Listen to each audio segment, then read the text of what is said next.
Happy Thursday! Happy last day of school! Yay! Summer begins after you finish these e-learning lessons. So, congratulations! I hope you guys have a great summer.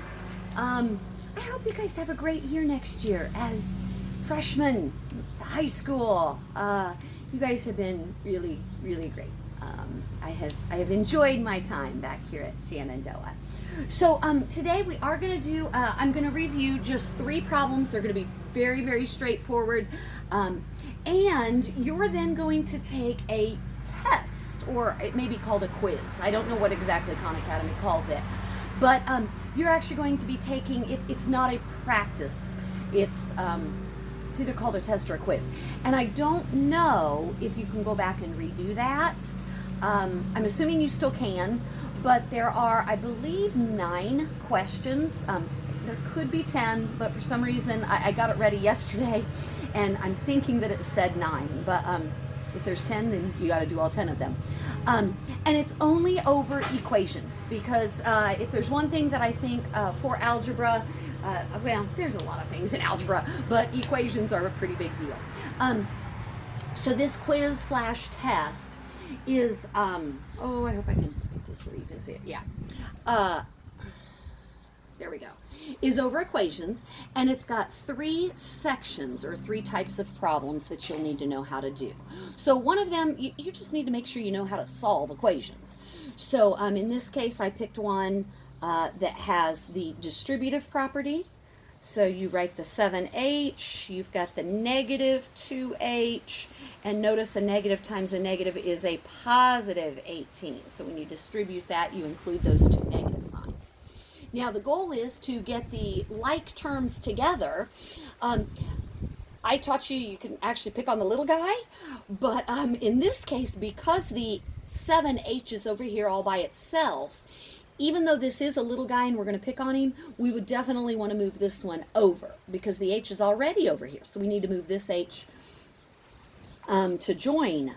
So if we add 2 h's to both sides, oh boy, it's a good thing I'm about done, because I'm going to have to go get me some new markers otherwise.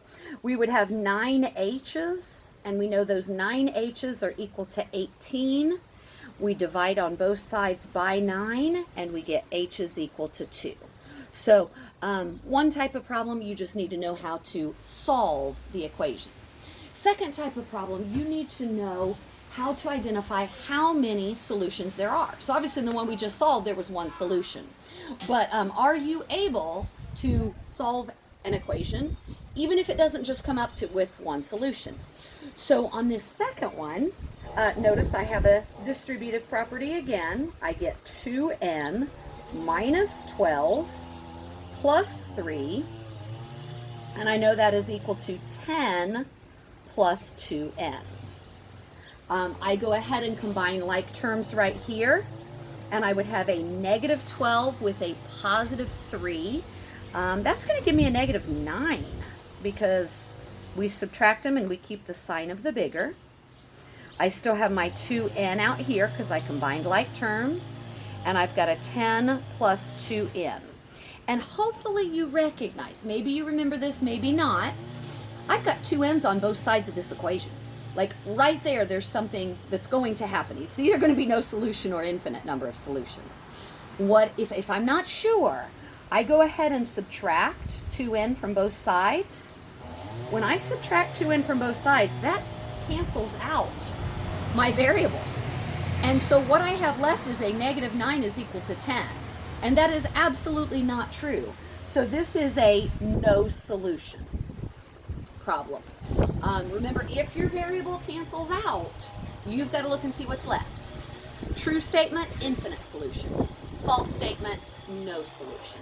And this last one, I did this last one because when I took the test yesterday, there were I think I got 2 or 3 of these. And so I just wanted to make sure that you see, again, a distributive, so I get negative 3a. A negative times a negative is a positive. 3 times 1 is 3, equals 3a minus 3.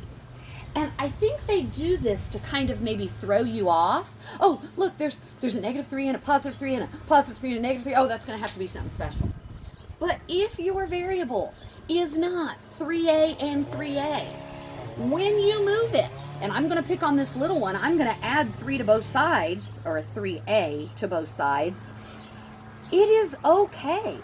I get 6 a's and a -3 and an =3, and it doesn't matter. I don't have to work anymore because I know I'm going to have one solution. My variable did not drop out. So I just wanted to make sure and work that third one with you, just, you know, because like I say, on my test, I had several of those. The last type of problem you'll get is those consecutive integers that we went over Monday. So hopefully you watched that and you're pretty good with those. And guys, when you finish this, go and enjoy your summer. Hopefully I will get to see you around sometime. And you're more than welcome to come back and see me and say hey and let me know how great the math class is going for you. So you guys enjoy your summer. I certainly miss you, and I hope y'all are doing well.